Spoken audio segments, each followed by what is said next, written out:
TitleMatchNetwork.com. In World Class, how did things change as far as the houses and everything after the Freebirds Von Erich angle, after the cage angle and everything started to... Well, see, you guys all remember all that. The cage angle. I don't even know what you're talking about. Where he slammed the door, he slammed the cage door into his head. Star Wars 85. Slammed the door into Carrie's head? Yes.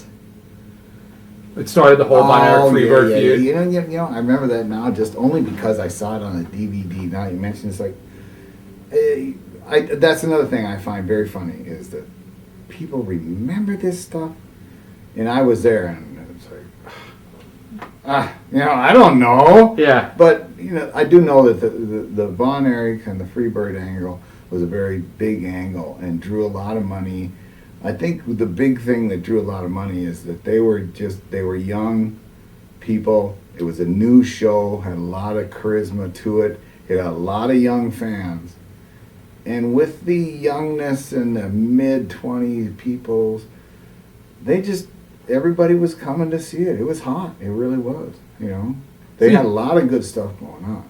So you think it wasn't just because of that one angle that popped all? It was a combination of just all the right ducks flying in all the right rows. That one angle would not have filled the houses. That was good. But you have to have a supporting card. I mean, what are you going to do? Hulk Hogan and Andre the Giant just by themselves isn't going to sell out Madison Square Garden. Yeah. They're not. It's not going to happen. You got to have a whole show. Everybody's got to be hot. Everything was hot. I mean, the stuff we were doing, there was... I don't even know who was there. I could ask you, I'm sure. Yeah. I ask the fans, they know more than I do. I can tell you that everybody there was hot, and we all got along, we all laughed and giggled and had a great time. Are you surprised about the resurgence in interest in World Class over the last couple of years? Sort of, yeah. I'd have thought, it's dead and gone, which basically it's all dead and gone. But it is kind of interesting that, they're building, they do the DVD with them, with WWE, and you guys are doing this. It's all kind of, very interesting. Yeah. But there's only a few of us left, so you better get it while you can. World Class, we've talked to a lot of guys, Gary Hart, Kevin Von Erich himself, I've talked to a number of times. And they all talk now openly about, some of them more than others, how crazy the drug and party scene was back then. A lot of people talk about how crazy it was. Some people say it wasn't so bad. What do you remember about that whole scene? Well, it wasn't. It was wild. But then again, what was the year? What was it, The 80s. The 80s. I mean... That's what Kevin says. Kevin says it's the 80s. I mean, there was mushrooms, there was cocaine, there was marijuana. In any era, there's all that stuff's there. It's still there today. You think it's not. Well, it is. It's all still out there, and it's just a matter of are they playing with it or are they not? And in that era, everybody was playing with it. We all played with it. Some were able to have a good time on the weekend and leave it alone, back away from it, go away, and it didn't bother them. And, maybe in a week or so later, they might play again. Others got eat up with it, they just ran with it all week long, and it might run them down, or, obviously it would run them down, but, it was there, and it was pretty prevalent, but do I really think that,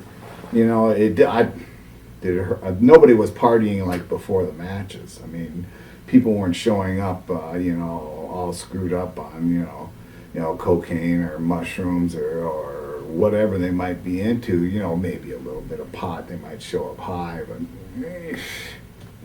that was something you could work with. Nobody ever showed up drunk. That was like that's just, you don't do that. Yeah. You could show up with a little bit of smoke. Nobody cared. I don't know if anybody showed up on the coke, but it was prevalent around. But those are things that it's not something you can get in and easily do in the ring. Yeah. It becomes hard. Some of the guys have talked about, as much as they liked them, one of the problems with the Von Erichs was that sometimes they had a habit for no showing, and it would hurt the territory at different times because of whatever they were doing. I know Flair, talking about guys not being able to show up for work. Flair's talked about in his book when he's had to go down and wrestle Kerry, where Kerry was just so messed up before the matches. Have you ever been in there with anybody down there, or anybody you can remember where that's happened? Yeah, that's everywhere though. Believe me, that's everywhere with any particular star. I mean, in any particular industry that you go to, that they're stars. Let's say talk about you want to go country, western, singing, the rock and roll, the wrestling. There's people when they show up in the Von Erichs. Of course, it was their area. They're the young stars. They showed up sometimes. I can remember a few times. Yeah.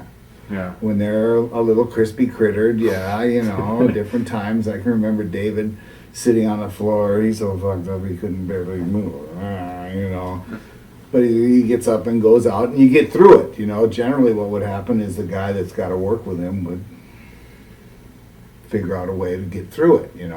Get him out there, let him do a couple things, and then stop him and just beat him up for 5 or 6 minutes, right? Let him make a comeback and get out of there. Okay, right? All right. Yeah. It happened. It still happens. I don't guarantee it still happens. Yeah. Do you think that, like today, especially after everything that happened last year with Chris Benoit, today everybody talks about WWE having their drug policy, the wellness policy, and the alcohol policy, and all that stuff. What do you think about that? Because I know a lot of guys from your era, I've heard millions of stories about guys. We drank all night and showed up and wrestled and went back to partying and. I don't know what their wellness policy is and their drug policy and all that kind of crap, but whatever it is, it can all be gotten around. I mean, these guys, they're a little bit different now. I'll guarantee they're different, because when I went up a few years back, I went up there to do, it was WrestleMania back, I don't know, 17 or whatever,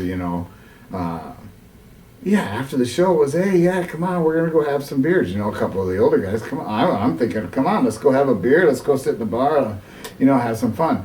Some of the younger guys, oh, no, we're going to go to the gym. The gym? What the hell? What? You're not going to make it.